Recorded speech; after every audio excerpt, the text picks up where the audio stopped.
ਸਾਡੇ YouTube channel ਸਮਾਈਲਾ tutorials ਵਿੱਚ ਤੁਹਾਡਾ ਸਵਾਗਤ ਹੈ। ਜੇਕਰ ਤੁਸੀਂ ਅਜੇ ਤੱਕ ਸਾਡੇ ਇਸ ਚੈਨਲ ਨੂੰ ਸਬਸਕ੍ਰਾਈਬ ਨਹੀਂ ਕੀਤਾ ਹੈ ਤਾਂ ਕਿਰਪਾ ਕਰਕੇ ਇਸ ਨੂੰ ਸਬਸਕ੍ਰਾਈਬ ਜ਼ਰੂਰ ਕਰੋ। ਮੈਂ ਬ੍ਰਿਜਰਾਜ ਕੰਪਿਊਟਰ ਟੀਚਰ। ਅੱਜ ਅਸੀਂ ਵਿਸ਼ਾ ਕੰਪਿਊਟਰ ਸਾਇੰਸ ਜਮਾਤ 11ਵੀਂ ਪਾਠ 2 ਸੀ ਭਾਸ਼ਾ ਵਿੱਚ ਪ੍ਰੋਗਰਾਮਿੰਗ ਲਈ ਭੂਮਿਕਾ ਪੜਾਂਗੇ। ਇਸ ਪਾਠ ਵਿੱਚ ਅਸੀਂ ਇਸ ਪਾਠ ਦੇ ਪ੍ਰਸ਼ਨ ਉੱਤਰ ਪੜਾਂਗੇ। ਇਸ ਪਾਠ ਦੇ ਪ੍ਰਸ਼ਨ ਉੱਤਰ ਸ਼ੁਰੂ ਕਰਨ ਤੋਂ ਪਹਿਲਾਂ ਮੈਂ ਤੁਹਾਨੂੰ ਇਸ ਪਾਠ ਬਾਰੇ ਥੋੜੀ ਜੀ ਇੰਟਰੋਡਕਸ਼ਨ ਕਰਾਵਾਂਗਾ ਤੇ ਉਸ ਤੋਂ ਬਾਅਦ ਅਸੀਂ ਇਸ ਪਾਠ ਦੇ ਪ੍ਰਸ਼ਨ ਉੱਤਰ ਪੜਾਂਗੇ ਤਾਂ ਜੋ ਤੁਹਾਨੂੰ ਪ੍ਰਸ਼ਨ ਉੱਤਰ ਚੰਗੀ ਤਰ੍ਹਾਂ ਸਮਝ ਆ ਸਕਣ। ਜੇਕਰ ਅਸੀਂ ਸਿੱਧੇ ਹੀ ਡਾਇਰੈਕਟ ਹੀ ਪ੍ਰਸ਼ਨ ਉੱਤਰ ਪੜ੍ਹਨੇ ਸ਼ੁਰੂ ਕਰ ਦੇਵਾਂਗੇ, ਚੈਪਟਰ ਬਾਰੇ ਇੰਟਰੋਡਕਸ਼ਨ ਨਹੀਂ ਲਵਾਂਗੇ ਤਾਂ ਤੁਹਾਨੂੰ ਪਾਠ ਬਿਲਕੁਲ ਸਮਝ ਨਹੀਂ ਆਵੇਗਾ। ਇਸ ਕਰਕੇ ਸਭ ਤੋਂ ਪਹਿਲੇ ਤੁਹਾਨੂੰ ਮੈਂ ਦੱਸਣਾ ਚਾਹਾਂਗਾ ਕਿ ਜਿਹੜੀ ਸੀ ਭਾਸ਼ਾ ਹੈ ਉਹ ਕੀ ਹੈ। ਸੀ ਭਾਸ਼ਾ ਇੱਕ ਹਾਈ ਲੈਵਲ ਭਾਸ਼ਾ ਹੈ। ਸੀ ਭਾਸ਼ਾ ਡੈਨਿਸ ਰਿਚੇ ਨੇ 1972 ਵਿੱਚ ਬੈਲ ਲੈਬ ਆਫ USA ਵਿਖੇ ਤਿਆਰ ਕੀਤੀ ਸੀ। ਇਹ ਜਿਹੜੀ ਨੀਚੇ ਤਸਵੀਰ ਨਜ਼ਰ ਆ ਰਹੀ ਹੈ ਇਹ ਕਿਸ ਦੀ ਹੈ? ਡੈਨਿਸ ਰਿਚੇ ਨੇ, ਜਿਨ੍ਹਾਂ ਨੇ 1972 ਵਿੱਚ ਬੈਲ ਲੈਬ ਵਿਖੇ ਸੀ ਭਾਸ਼ਾ ਤਿਆਰ ਕੀਤੀ ਸੀ। ਇੱਥੋਂ ਦੱਸਿਆ ਕਿ ਸੀ ਭਾਸ਼ਾ ਇੱਕ ਹਾਈ ਲੈਵਲ ਭਾਸ਼ਾ ਹੈ। ਹਾਈ ਲੈਵਲ ਭਾਸ਼ਾ ਦਾ ਅਰਥ ਹੁੰਦਾ ਹੈ ਕਿ ਪ੍ਰੋਗਰਾਮ ਨੂੰ ਸਿੰਪਲ ਇੰਗਲਿਸ਼ ਲੈਂਗੁਏਜ ਵਿੱਚ ਲਿਖਣਾ। ਬਟ ਕਈ ਵਾਰ ਸੀ ਭਾਸ਼ਾ ਨੂੰ ਮਿਡਲ ਲੈਵਲ ਭਾਸ਼ਾ ਵੀ ਕਿਹਾ ਜਾਂਦਾ ਹੈ। ਇਸ ਨੂੰ ਮਿਡਲ ਲੈਵਲ ਭਾਸ਼ਾ ਇਸ ਲਈ ਕਿਹਾ ਜਾਂਦਾ ਹੈ ਕਿਉਂਕਿ ਸੀ ਭਾਸ਼ਾ ਵਿੱਚ ਅਸੀਂ ਅਸੈਂਬਲੀ ਭਾਸ਼ਾ ਦੇ ਪ੍ਰੋਗਰਾਮ ਵੀ ਰਨ ਕਰ ਸਕਦੇ ਹਾਂ। ਅੱਗੇ ਤੁਹਾਨੂੰ ਅਸੈਂਬਲੀ ਭਾਸ਼ਾ ਬਾਰੇ ਵੀ ਦੱਸਿਆ ਜਾਏਗਾ। ਜਦੋਂ ਕੰਪਿਊਟਰ ਵਿੱਚ ਭਾਸ਼ਾ ਵਰਡ ਦਾ ਨਾਮ ਆਉਂਦਾ ਹੈ ਤੇ ਭਾਸ਼ਾ ਦਾ ਮਤਲਬ ਹੁੰਦਾ ਹੈ ਪ੍ਰੋਗਰਾਮਿੰਗ ਭਾਸ਼ਾ। ਹੁਣ ਪ੍ਰੋਗਰਾਮਿੰਗ ਭਾਸ਼ਾ ਕੀ ਹੁੰਦੀ ਹੈ, ਪ੍ਰੋਗਰਾਮਿੰਗ ਭਾਸ਼ਾ ਕਿੰਨੇ ਕਿਸਮ ਦੀ ਹੁੰਦੀ ਹੈ ਤੇ ਪ੍ਰੋਗਰਾਮਿੰਗ ਭਾਸ਼ਾ ਨੂੰ ਜੇਕਰ ਅਸੀਂ ਮਸ਼ੀਨੀ ਭਾਸ਼ਾ ਵਿੱਚ ਬਦਲਣਾ ਹੋਵੇ ਉਹ ਕਿੱਦਾਂ ਬਦਲਿਆ ਜਾਵੇਗਾ, ਉਹਦੇ ਲਈ ਕਿਹੜੇ ਟਰਾਂਸਲੇਟਰ ਵਰਤੇ ਜਾਂਦੇ ਨੇ, ਉਹ ਅਸੀਂ ਅੱਗੇ ਪੜਾਂਗੇ। ਆਓ ਦੇਖਦੇ ਹਾਂ। ਪ੍ਰੋਗਰਾਮਿੰਗ ਭਾਸ਼ਾਵਾਂ ਮਤਲਬ ਕਿ ਪ੍ਰੋਗਰਾਮਿੰਗ ਲੈਂਗੁਏਜ ਜਾਂ ਪ੍ਰੋਗਰਾਮਿੰਗ ਭਾਸ਼ਾ। ਭਾਸ਼ਾ ਕੀ ਹੁੰਦੀ ਹੈ? ਅਸੀਂ ਆਪਣੀ ਡੇਲੀ ਲਾਈਫ ਦੇ ਵਿੱਚ ਭਾਸ਼ਾ ਦੀ ਵਰਤੋਂ ਕਰਦੇ ਹਾਂ, ਜਿੱਦਾਂ ਹਿੰਦੀ, ਇੰਗਲਿਸ਼, ਪੰਜਾਬੀ। ਬਟ ਜਿਹੜਾ ਕੰਪਿਊਟਰ ਹੈਗਾ ਇਹਦੇ ਵਿੱਚ ਵੀ ਜਿਹੜੀ ਲੈਂਗੁਏਜ ਹੈ ਉਹ ਥੋੜ੍ਹੀ ਹੋਰ ਕਿਸਮ ਦੀ ਹੁੰਦੀ ਹੈ। ਉਹ ਕਿਹੜੀ ਕਿਸਮ ਦੀ ਹੁੰਦੀ ਹੈ? Machine language. ਅਸੀਂ ਤਾਂ ਹਰ ਤਰ੍ਹਾਂ ਦੀ ਲੈਂਗੁਏਜ ਸਮਝ ਸਕਦੇ ਹਾਂ ਪਰ ਕੰਪਿਊਟਰ ਸਿਰਫ ਇੱਕ ਹੀ ਲੈਂਗੁਏਜ ਸਮਝਦਾ ਜਿਹਨੂੰ ਬੋਲਦੇ ਹੈ ਮਸ਼ੀਨ ਲੈਵਲ ਲੈਂਗੁਏਜ ਜਾਂ ਲੋ ਲੈਵਲ ਲੈਂਗੁਏਜ। ਫਿਰ ਪ੍ਰੋਗਰਾਮਿੰਗ ਭਾਸ਼ਾ ਕਿਸ ਕੰਮ ਆਉਂਦੀ ਹੈ? ਕੰਪਿਊਟਰ ਦੇ ਵਿੱਚ ਦੋ ਤਰ੍ਹਾਂ ਦੇ ਪਾਰਟਸ ਹੁੰਦੇ ਨੇ, ਇੱਕ ਹੁੰਦੇ ਆ ਹਾਰਡਵੇਅਰ, ਇੱਕ ਹੁੰਦੇ ਆ ਸੌਫਟਵੇਅਰ। ਹਾਰਡਵੇਅਰ ਕੰਪਿਊਟਰ ਦੇ ਉਹ ਭਾਗ ਹੁੰਦੇ ਆ ਜਿਹਨੂੰ ਅਸੀਂ ਟੱਚ ਕਰ ਸਕਦੇ ਹਾਂ, ਦੇਖ ਸਕਦੇ ਹਾਂ ਜਾਂ ਗਿਣ ਸਕਦੇ ਹਾਂ। ਤੇ ਸੌਫਟਵੇਅਰ ਕੀ ਹੁੰਦੇ ਆ? ਸੌਫਟਵੇਅਰ ਹੁੰਦੇ ਆ ਸੈਟ ਆਫ ਵਨ ਔਰ ਮੋਰ ਪ੍ਰੋਗਰਾਮਸ। ਜਿਹੜਾ ਹਾਰਡਵੇਅਰ ਹੈ ਉਹ ਕਿਹਦੇ ਨਾਲ ਬਣਦਾ? ਫਿਰ ਹਾਰਡਵੇਅਰ ਜਿੱਦਾਂ ਕੀਬੋਰਡ ਦੀ ਗੱਲ ਕਰਨੇ, ਕੀਬੋਰਡ ਕਿਹਦਾ ਬਣਿਆ ਹੁੰਦਾ? ਪਲਾਸਟਿਕ ਦਾ। ਵਿੱਚ ਕੁਝ ਬਟਨ ਲੱਗੇ ਹੁੰਦੇ ਆ, ਵਿੱਚ ਤਾਰਾਂ ਦੀ ਵਰਤੋਂ ਹੁੰਦੀ ਹੈ। ਇਹ ਸਾਰੇ ਕੀ ਹੋ ਗਿਆ? ਹਾਰਡਵੇਅਰ। ਲੇਕਿਨ ਜਿਹੜੇ ਪ੍ਰੋਗਰਾਮ ਹੁੰਦੇ ਆ ਉਹ ਇਹੋ ਜਿਹੇ ਨਹੀਂ ਹੁੰਦੇ। ਤੇ ਫਿਰ ਪ੍ਰੋਗਰਾਮ ਕਿਹਦੇ 'ਚ ਬਣਦੇ ਆ? ਪ੍ਰੋਗਰਾਮ ਬਣਦੇ ਨੇ ਪ੍ਰੋਗਰਾਮਿੰਗ ਭਾਸ਼ਾ ਵਿੱਚ। ਤੇ ਪ੍ਰੋਗਰਾਮਿੰਗ ਭਾਸ਼ਾ ਦਾ ਫਿਰ ਮੇਨ ਕੰਮ ਕੀ ਹੋਇਆ? ਪ੍ਰੋਗਰਾਮਿੰਗ ਭਾਸ਼ਾ ਦਾ ਮੇਨ ਕੰਮ ਕੀ ਹੈ? ਪ੍ਰੋਗਰਾਮਿੰਗ ਭਾਸ਼ਾਵਾਂ ਦੀ ਵਰਤੋਂ ਸੌਫਟਵੇਅਰ ਤਿਆਰ ਕਰਨ ਲਈ ਕੀਤੀ ਜਾਂਦੀ ਹੈ। ਜਿੰਨੇ ਵੀ ਸੌਫਟਵੇਅਰ ਅਸੀਂ ਮੋਬਾਈਲ ਵਿੱਚ ਜਾਂ ਕੰਪਿਊਟਰ ਵਿੱਚ ਦੇਖਦੇ ਹਾਂ ਉਹ ਸਾਰੇ ਕਿਹਦੇ ਵਿੱਚ ਤਿਆਰ ਹੁੰਦੇ ਨੇ? ਪ੍ਰੋਗਰਾਮਿੰਗ ਭਾਸ਼ਾ ਵਿੱਚ ਜਾਂ ਪ੍ਰੋਗਰਾਮਿੰਗ ਲੈਂਗੁਏਜ ਵਿੱਚ। ਹੁਣ ਆਪਾਂ ਗੱਲ ਕਰਾਂਗੇ ਪ੍ਰੋਗਰਾਮਿੰਗ ਭਾਸ਼ਾ ਦੀਆਂ ਕਿਸਮਾਂ। ਪ੍ਰੋਗਰਾਮਿੰਗ ਭਾਸ਼ਾ ਮੁੱਖ ਤੌਰ ਤੇ 3 ਕਿਸਮ ਦੀਆਂ ਹੁੰਦੀਆਂ ਹਨ। ਨੰਬਰ 1 ਮਸ਼ੀਨ ਲੈਵਲ ਭਾਸ਼ਾ, ਨੰਬਰ 2 ਅਸੈਂਬਲੀ ਭਾਸ਼ਾ ਤੇ ਨੰਬਰ 3 ਹਾਈ ਲੈਵਲ ਭਾਸ਼ਾ। ਹੁਣ ਸਭ ਤੋਂ ਪਹਿਲੇ ਅਸੀਂ ਗੱਲ ਕਰਦੇ ਹਾਂ ਮਸ਼ੀਨ ਲੈਵਲ ਭਾਸ਼ਾ ਦੀ। ਮਸ਼ੀਨ ਲੈਵਲ ਭਾਸ਼ਾ ਵਿੱਚ ਹਦਾਇਤਾਂ 0 ਅਤੇ 1 ਦੇ ਰੂਪ ਵਿੱਚ ਲਿਖੀਆਂ ਜਾਂਦੀਆਂ ਹਨ। ਇਸ ਵਿੱਚ 0 ਦਾ ਅਰਥ ਆਫ ਹੁੰਦਾ ਹੈ ਅਤੇ 1 ਦਾ ਮਤਲਬ ਔਨ ਹੁੰਦਾ ਹੈ। ਹੁਣ ਕੁਐਸਚਨ ਹੈ ਕਿ ਕੰਪਿਊਟਰ ਮਸ਼ੀਨ ਲੈਵਲ ਭਾਸ਼ਾ ਹੀ ਕਿਉਂ ਸਮਝਦਾ ਹੈ, ਕੋਈ ਹੋਰ ਭਾਸ਼ਾ ਕਿਉਂ ਨਹੀਂ ਸਮਝਦਾ? ਉਹ ਕਿਉਂ? ਕਿਉਂਕਿ ਤੁਸੀਂ ਕੰਪਿਊਟਰ ਦੀ ਡੈਫੀਨੇਸ਼ਨ ਸੁਣੀ ਹੋਣੀ ਹੈ। ਕੰਪਿਊਟਰ ਦੀ ਡੈਫੀਨੇਸ਼ਨ ਕੀ ਹੁੰਦੀ ਹੈ? Computer is an electronic machine. ਮਤਲਬ ਕਿ ਕੰਪਿਊਟਰ ਕਿਹਦੇ ਨਾਲ ਚੱਲਦੀ ਹੈ? ਬਿਜਲੀ ਨਾਲ। ਜਿਹੜੀ ਚੀਜ਼ ਬਿਜਲੀ ਨਾਲ ਚੱਲਦੀ ਹੈ ਤੇ ਉਹਦਾ ਮਤਲਬ ਉਹ ਹੋਏਗਾ ਕਿ ਉਹ 0 ਅਤੇ 1 ਦਾ ਰੂਪ ਹੀ ਸਮਝੇਗਾ। ਜਿਹਦਾ ਡਾਇਗਰਾਮ ਬਣਾਇਆ ਸਾਹਮਣੇ ਦੇਖ ਰਹੇ ਹੋ ਤੁਸੀਂ ਕਿ ਕੰਪਿਊਟਰ ਦੇ ਅੰਦਰ, ਇਹਦੇ ਅੰਦਰ ਮਸ਼ੀਨ ਲੈਵਲ ਦੇ ਵਿੱਚ ਕੰਪਿਊਟਰ ਹਰ ਹਦਾਇਤ ਨੂੰ ਡਾਇਰੈਕਟ 0-1 ਦੀ ਫਾਰਮ 'ਚ ਹੀ ਸਮਝੇਗਾ। ਮਸ਼ੀਨ ਲੈਵਲ ਭਾਸ਼ਾ ਤੇ ਕੰਮ ਕਰਨਾ ਬੜਾ ਮੁਸ਼ਕਲ ਹੈ ਕਿਉਂਕਿ ਹਰ ਨੰਬਰ ਦਾ, ਹਰ ਕੋਡ ਦਾ ਜਦੋਂ 0-1 ਕਨਵਰਟ ਕਰਨਾ ਹੋਵੇ ਤੇ ਉਹ ਬੜਾ ਟਾਈਮ ਲੱਗਦਾ। ਦੂਸਰਾ ਮਸ਼ੀਨ ਲੈਵਲ ਭਾਸ਼ਾ ਜਿਹੜੀ ਹੈ ਪੋਰਟੇਬਲ ਨਹੀਂ ਹੁੰਦੀ। ਪੋਰਟੇਬਲ ਦਾ ਅਰਥ ਹੁੰਦਾ ਕਿ ਜਿਹੜੇ ਕੰਪਿਊਟਰ ਤੇ ਪ੍ਰੋਗਰਾਮ ਬਣਾਇਆ ਉਸੇ ਤੇ ਹੀ ਪ੍ਰੋਗਰਾਮ ਚੱਲੇਗਾ, ਕਿਤੇ ਹੋਰ ਨਹੀਂ ਚੱਲੇਗਾ। ਇਹਨਾਂ ਕਮੀਆਂ ਕਰਕੇ, ਇਹਨਾਂ ਡਰਾਬੈਕਸ ਕਰਕੇ ਸੈਕਿੰਡ ਜਨਰੇਸ਼ਨ ਦੇ ਵਿੱਚ ਆ ਗਈ ਅਸੈਂਬਲੀ ਭਾਸ਼ਾ। ਅਸੈਂਬਲੀ ਭਾਸ਼ਾ ਵਿੱਚ ਹਦਾਇਤਾਂ ਨੂੰ ਨਿਮੋਨਿਕ ਕੋਡਸ ਦੇ ਰੂਪ ਵਿੱਚ ਲਿਖੀਆਂ ਜਾਂਦੀਆਂ ਹਨ। ਨਿਮੋਨਿਕ ਕੋਡਸ ਵਿੱਚ ਕੁਝ ਚਿੰਨ੍ਹਾਂ ਦੀ ਵਰਤੋਂ ਹੁੰਦੀ ਹੈ, ਜਿਵੇਂ ਕਿ ਐਡ ਸਬ, ਮਤਲਬ ਜੇਕਰ ਨੰਬਰਾਂ ਨੂੰ ਐਡ ਕਰਨਾ ਹੈ ਤੇ ਐਡ ਨਿਮੋਨਿਕ ਕੋਡ ਯੂਜ਼ ਹੋਏਗਾ, ਜੇਕਰ ਮਾਈਨਸ ਕਰਨਾ ਹੈ ਤੇ ਸਬ ਨਿਮੋਨਿਕ ਕੋਡ ਯੂਜ਼ ਹੋਏਗਾ। ਇਸ ਤੋਂ ਇਲਾਵਾ ਹੋਰ ਬੜੇ ਕੋਡ ਹੁੰਦੇ ਨੇ ਜਿਨ੍ਹਾਂ ਨੂੰ ਅਸੀਂ ਯੂਜ਼ ਕਰ ਸਕਦੇ ਹਾਂ। ਤੁਹਾਨੂੰ ਥੋੜੀ ਦੇਰ ਪਹਿਲੇ ਮੈਂ ਦੱਸਿਆ ਹੈ ਕਿ ਕੰਪਿਊਟਰ ਇੱਕ ਹੀ ਭਾਸ਼ਾ ਸਮਝਦਾ, ਉਹ ਕਿਹੜੀ ਹੁੰਦੀ ਹੈ? ਮਸ਼ੀਨੀ ਭਾਸ਼ਾ, ਮਸ਼ੀਨ ਲੈਵਲ ਲੈਂਗੁਏਜ। ਲੇਕਿਨ ਜਿਹੜਾ ਐਡ ਤੇ ਸਬ ਹੈ, ਇਹ ਤਾਂ ਮਸ਼ੀਨ ਲੈਂਗੁਏਜ ਹੈ ਨਹੀਂ, ਫਿਰ ਇਹਨਾਂ ਨੂੰ ਮਸ਼ੀਨ ਲੈਂਗੁਏਜ 'ਚ ਕਿੱਦਾਂ ਕਨਵਰਟ ਕਰਾਂਗੇ? ਉਹਦੇ ਲਈ ਸੀ ਭਾਸ਼ਾ ਵਿੱਚ ਅਸੈਂਬਲਰ ਦੀ ਵਰਤੋਂ ਹੁੰਦੀ ਹੈ। ਅਸੈਂਬਲਰ ਇੱਕ ਪ੍ਰੋਗਰਾਮ ਹੈ, ਅਸੈਂਬਲਰ ਇੱਕ ਟਰਾਂਸਲੇਟਰ ਹੈ ਜੋ ਅਸੈਂਬਲੀ ਭਾਸ਼ਾ ਪ੍ਰੋਗਰਾਮ ਨੂੰ ਮਸ਼ੀਨੀ ਭਾਸ਼ਾ ਵਿੱਚ ਬਦਲਦਾ ਹੈ। ਮਤਲਬ ਕਿ ਅਸੈਂਬਲਰ ਇੱਕ ਪ੍ਰੋਗਰਾਮ ਹੈਗਾ, ਇੱਕ ਸੌਫਟਵੇਅਰ ਹੈ ਜਿਹੜਾ ਅਸੈਂਬਲੀ ਲੈਂਗੁਏਜ ਦੇ ਨਿਮੋਨਿਕ ਕੋਡਸ ਨੂੰ 0-1 ਦੀ ਫਾਰਮ 'ਚ ਬਦਲਦਾ ਹੈ। ਇਹ ਭਾਸ਼ਾ ਮਸ਼ੀਨ ਲੈਵਲ ਲੈਂਗੁਏਜ ਤੋਂ ਥੋੜੀ ਜਿਹੀ ਆਸਾਨ ਹੈ, ਕਿਉਂਕਿ ਇਹਦੇ 'ਚ 0-1 ਦੀ ਥਾਂ ਤੇ ਕੀ ਵਰਤੇ ਜਾ ਰਹੇ ਨੇ? ਸਿੰਬਲਸ, ਮਤਲਬ ਕਿ mnemonic codes. Assembly left side ਤੇ ਦੇਖੋ, ਅਸੈਂਬਲੀ ਲੈਂਗੁਏਜ ਦੇ ਮੈਂ ਐਡ ਤੇ ਸਬ 2 ਕੋਡ ਲਏ ਹੈ। ਅਸੈਂਬਲਰ ਕੀ ਕਰੇਗਾ? ਇਹਨੂੰ ਟਰਾਂਸਲੇਟ ਕਰਕੇ 0-1 ਦੀ ਫਾਰਮ 'ਚ ਕਨਵਰਟ ਕਰ ਦੇਗਾ ਤਾਂ ਕਿ ਕੰਪਿਊਟਰਾਂ ਨੂੰ ਆਸਾਨੀ ਨਾਲ ਸਮਝ ਸਕੇ। ਹੁਣ ਜਿਹੜੀ ਅਸੈਂਬਲੀ ਭਾਸ਼ਾ ਹੈ, ਇਹ ਵੀ ਇੱਕ ਲੋ ਲੈਵਲ ਭਾਸ਼ਾ ਹੈ। ਇਸ ਦੀ ਵੀ ਇੱਕ ਸਮੱਸਿਆ ਹੈ ਕਿ ਇਹਦੇ ਵਿੱਚ ਜਿਹੜਾ ਪ੍ਰੋਗਰਾਮ ਬਣਿਆ ਉਹ ਪੋਰਟੇਬਲ ਨਹੀਂ ਹੁੰਦਾ, ਮਤਲਬ ਕਿ ਜਿਹੜੇ ਕੰਪਿਊਟਰ ਤੇ ਬਣਿਆ ਉਹਦੇ ਤੇ ਹੀ ਚੱਲੇਗਾ, ਕਿਸੇ ਦੂਸਰੇ ਕੰਪਿਊਟਰ ਤੇ ਅਸੀਂ ਉਹਨੂੰ ਨਹੀਂ ਚਲਾ ਸਕਦੇ। ਦੂਸਰੀ ਸਮੱਸਿਆ ਕੀ ਹੈ? ਇਹਦੇ ਅੰਦਰ ਇੰਨੇ ਜ਼ਿਆਦਾ ਕੋਡ ਹੁੰਦੇ ਆ ਕਿ ਕੋਡਸ ਨੂੰ ਯਾਦ ਕਰਨਾ ਮੁਸ਼ਕਿਲ ਹੈ। ਫਿਰ ਇਹਨਾਂ ਕਮੀਆਂ ਨੂੰ ਦੂਰ ਕਰਨ ਲਈ ਇੱਕ ਨਵੀਂ ਭਾਸ਼ਾ ਇੰਟਰੋਡਿਊਸ ਹੋਈ, 3rd ਜਨਰੇਸ਼ਨ ਹਾਈ ਲੈਵਲ ਭਾਸ਼ਾ। ਹਾਈ ਲੈਵਲ ਭਾਸ਼ਾ ਵਿੱਚ ਹਦਾਇਤਾਂ ਅੰਗਰੇਜ਼ੀ ਭਾਸ਼ਾ ਦੇ ਸਧਾਰਨ ਸ਼ਬਦਾਂ ਅਤੇ ਗਣਿਤ ਦੇ ਚਿੰਨ੍ਹਾਂ ਵਿੱਚ ਲਿਖੀਆਂ ਜਾਂਦੀਆਂ ਹਨ। ਮਤਲਬ ਇਹਦੇ ਅੰਦਰ ਜਿਹੜੀਆਂ ਸਟੇਟਮੈਂਟਸ ਹੈਗੀਆਂ ਉਹ ਸਿੰਪਲ ਇੰਗਲਿਸ਼ ਲੈਂਗੁਏਜ ਵਿੱਚ ਜਾਂ ਮੈਥਮੈਟੀਕਲ ਸਿੰਬਲਸ ਦੇ ਰੂਪ ਵਿੱਚ ਲਿਖੀਆਂ ਜਾਣਗੀਆਂ। ਉਦਾਹਰਨ ਵਜੋਂ ਹਾਈ ਲੈਵਲ ਭਾਸ਼ਾ ਕਿਹੜੀ ਹੁੰਦੀ ਹੈ? C++, ਫੋਰਟਰਨ, ਪਾਸਕਲ, ਜਾਵਾ, ਪਾਈਥਨ, PHP, ਐਂਡਰੋਇਡ। ਇਹ ਸਾਰੀਆਂ ਲੈਂਗੁਏਜ ਤੁਸੀਂ ਸੁਣੀਆਂ ਹੋਣੀਆਂ। ਇਹ ਜਿੰਨੀਆਂ ਵੀ ਲੈਂਗੁਏਜਸ ਹੈ ਸਾਰੀਆਂ ਕਿਸ ਕੰਮ ਆਉਂਦੀਆਂ ਨੇ? ਸੌਫਟਵੇਅਰ ਤਿਆਰ ਕਰਨ ਦੇ। ਹੁਣ ਤੁਹਾਨੂੰ ਮੈਂ ਪਹਿਲੇ ਵੀ ਦੱਸਿਆ ਸੀ ਕਿ ਕੰਪਿਊਟਰ ਕਿਹੜੀ ਭਾਸ਼ਾ ਸਮਝਦਾ ਹੈ, ਕਿਹੜੀ ਲੈਂਗੁਏਜ ਸਮਝਦਾ ਹੈ? ਸਿਰਫ ਮਸ਼ੀਨ ਲੈਵਲ ਲੈਂਗੁਏਜ। ਪਰ ਜੇਕਰ ਇਹਦੇ ਅੰਦਰ ਅੰਗਰੇਜ਼ੀ ਭਾਸ਼ਾ ਦੇ ਸਿੰਬਲ ਆ ਜਾਣ ਜਾਂ ਮੈਥ ਦੇ ਸਿੰਬਲ ਆ ਜਾਣ, ਉਹ ਕਿੱਦਾਂ ਰੀਡ ਕਰੇਗਾ?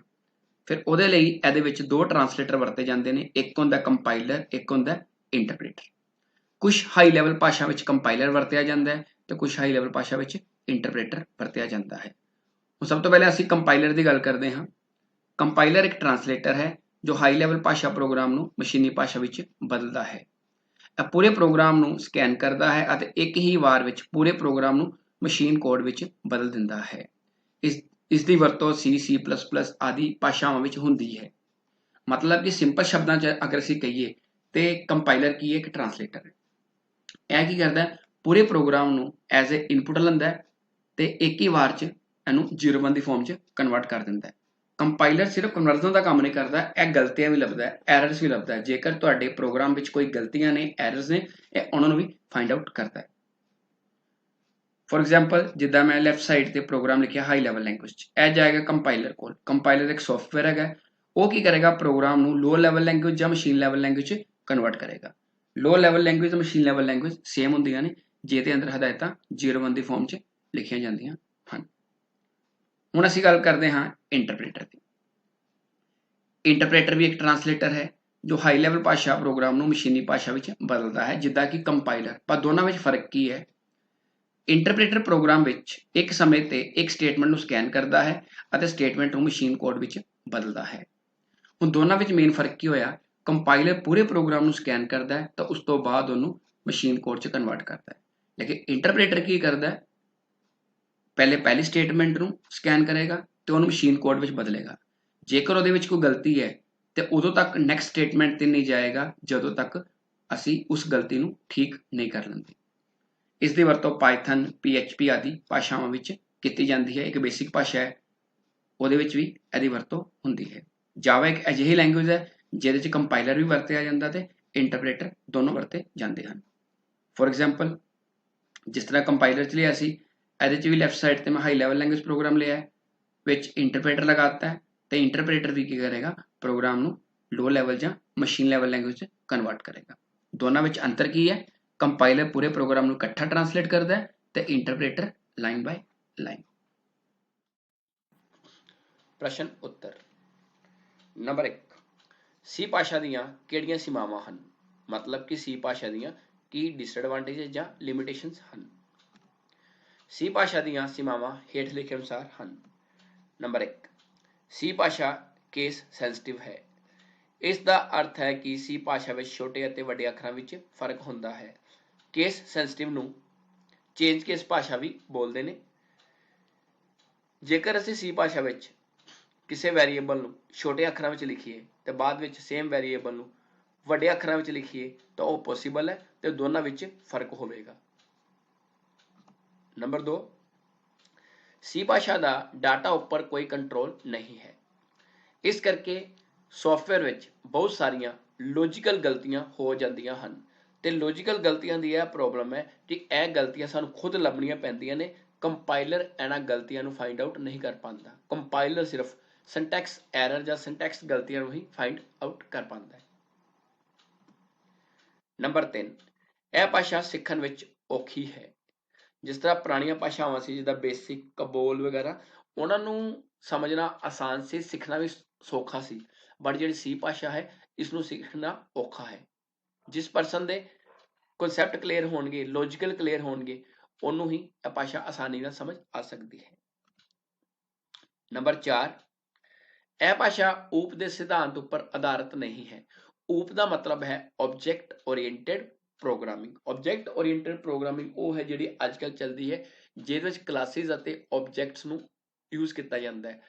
ਕਲਾਸਿਸ ਅਤੇ ਆਬਜੈਕਟ ਦੀ ਹੈਲਪ ਨਾਲ ਅਸੀਂ ਰੀਅਲ ਲਾਈਫ ਕਿਸੇ ਵੀ ਚੀਜ਼ ਨੂੰ ਲੈ ਕੇ ਰਿਪਰੈਜ਼ੈਂਟ ਕਰ ਸਕਦੇ ਹਾਂ। ਪਰ ਜਿਹੜੀ ਸੀ ਭਾਸ਼ਾ ਹੈ ਇਹ ਮੁੱਖ ਤੌਰ ਤੇ ਲੋ ਲੈਵਲ ਦੇ ਸੌਫਟਵੇਅਰ ਜਿੱਦਾਂ ਆਪਰੇਟਿੰਗ ਸਿਸਟਮ, ਲੋਡਰ, ਲਿੰਕਰ ਆਦਿ ਬਣਾਉਣ ਲਈ ਵਰਤੀ ਜਾਂਦੀ ਹੈ।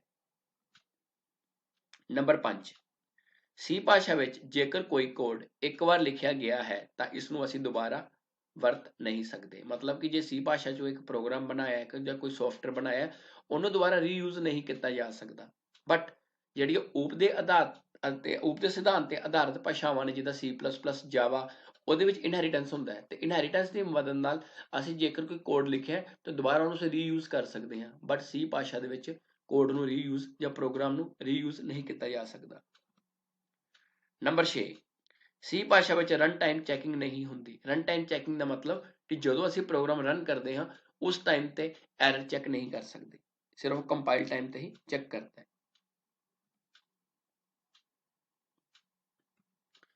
ਦੂਸਰਾ ਪ੍ਰਸ਼ਨ ਹੈ, ਸੀ ਭਾਸ਼ਾ ਦੇ ਪ੍ਰਯੋਗ ਖੇਤਰਾਂ ਦਾ ਵਰਣਨ ਕਰੋ। ਮਤਲਬ ਕਿ application areas of C language.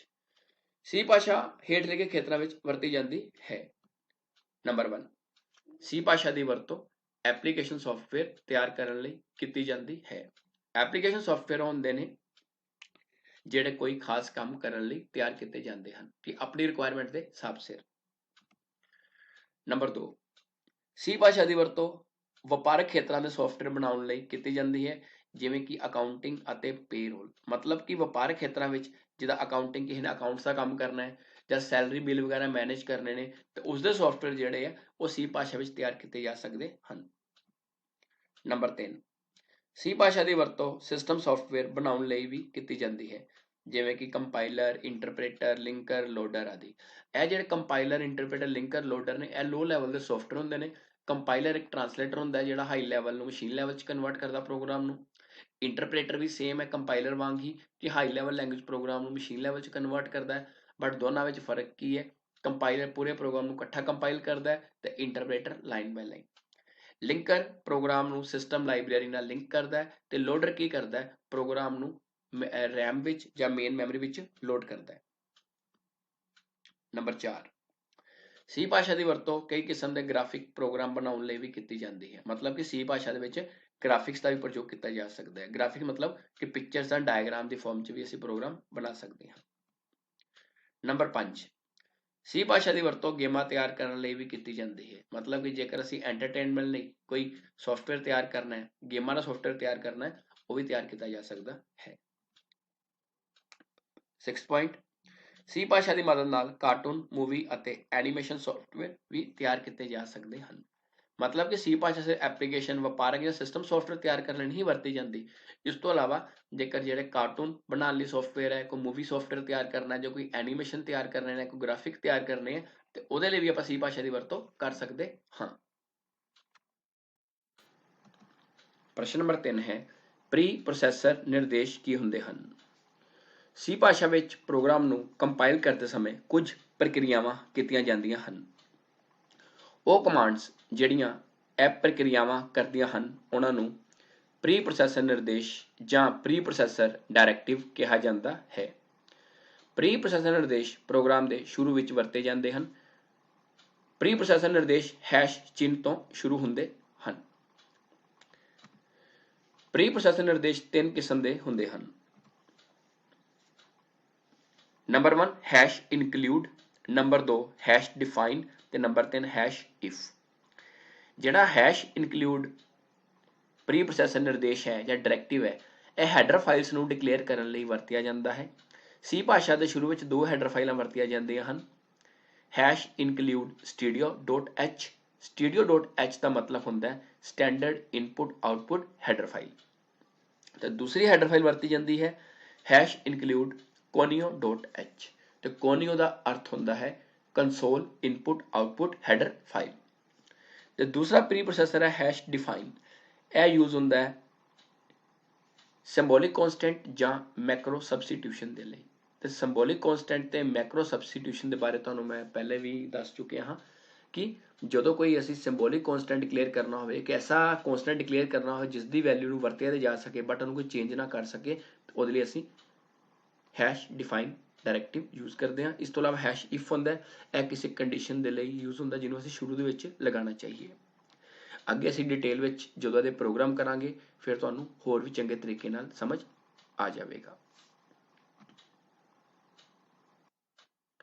ਚੌਥਾ ਪ੍ਰਸ਼ਨ ਹੈ ਗਲੋਬਲ ਡੈਕਲੇਰੇਸ਼ਨ ਤੋਂ ਤੁਸੀਂ ਕੀ ਸਮਝਦੇ ਹੋ। ਤੁਹਾਨੂੰ ਥੋੜਾ ਦੱਸਣਾ ਚਾਹਾਂਗਾ ਕਿ ਸੀ ਪ੍ਰੋਗਰਾਮ 'ਚ 2 ਕਿਸਮ ਦੀ ਡੈਕਲੇਰੇਸ਼ਨ ਹੁੰਦੀ ਹੈ, ਲੋਕਲ ਅਤੇ ਗਲੋਬਲ। ਲੋਕਲ ਡੈਕਲੇਰੇਸ਼ਨ ਉਹ ਹੁੰਦੀ ਹੈ ਜਿਹੜੀ ਕਿਸੇ ਫੰਕਸ਼ਨ ਦੇ ਅੰਦਰ ਅਸੀਂ ਵੈਰੀਏਬਲ ਨੂੰ ਪਰਿਭਾਸ਼ਿਤ ਕਰੀਏ, ਤੇ ਗਲੋਬਲ ਉਹ ਹੁੰਦੀ ਹੈ ਜਿਹਦੇ ਅੰਦਰ ਕਿਸੇ ਵੈਰੀਏਬਲ ਨੂੰ ਫੰਕਸ਼ਨ ਦੇ ਬਾਹਰ ਪਰਿਭਾਸ਼ਿਤ ਕਰੀਏ।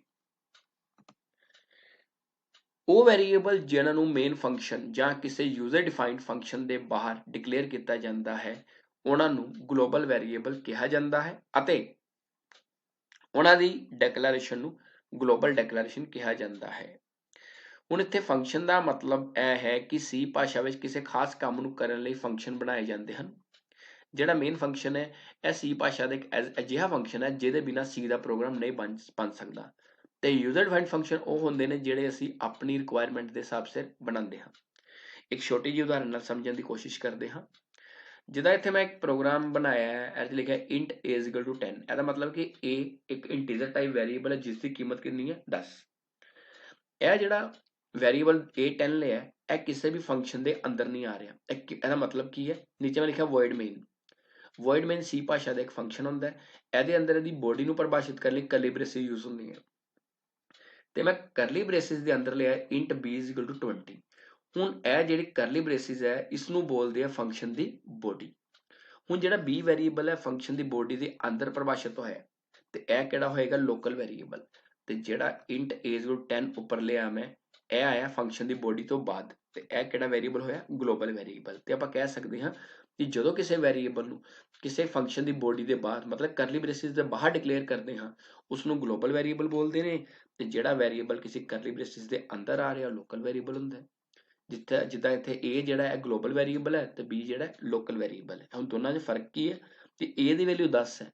ਹੁਣ ਮਤਲਬ ਹੈ ਕਿ ਪੂਰੇ ਪ੍ਰੋਗਰਾਮ ਦੇ ਵਿੱਚ ਚਾਹੇ ਮੇਨ ਹੈ ਜਾਂ ਕੋਈ ਯੂਜ਼ਰ ਡਿਫਾਈਨਡ ਫੰਕਸ਼ਨ ਹੈ ਉਹਦੇ ਵਿੱਚ ਜੇਕਰ ਮੈਂ a ਵੈਰੀਏਬਲ ਡਿਕਲੇਅਰ ਕਰਦਾ ਤੇ a ਨੂੰ ਵੈਲਿਊ ਨਹੀਂ ਦਿੰਦਾ ਤਾਂ ਹਰ ਜਗ੍ਹਾ a ਦੀ ਵੈਲਿਊ ਕਿੰਨੀ ਹੋਏਗੀ 10। ਬਟ b ਜਿਹੜਾ ਹੈਗਾ b ਲੋਕਲ ਵੈਰੀਏਬਲ ਹੈ, ਇਸ ਦੀ ਵੈਲਿਊ ਇਹਦੇ ਅੰਦਰ ਕਿੰਨੀ ਹੈ 20। ਜੇਕਰ ਮੈਂ ਕਿਸੇ ਦੂਸਰੇ ਫੰਕਸ਼ਨ 'ਚ b ਨੂੰ ਡਿਕਲੇਅਰ ਕਰਦਾ ਤੇ ਵੈਲਿਊ ਨਹੀਂ ਦਿੰਦਾ ਤੇ ਉਹਨੇ 20 ਵੈਲਿਊ ਨਹੀਂ ਉਠਾਣੀ ਕਿਉਂਕਿ ਇਹ ਕੀ ਇੱਕ ਲੋਕਲ ਵੈਰੀਏਬਲ।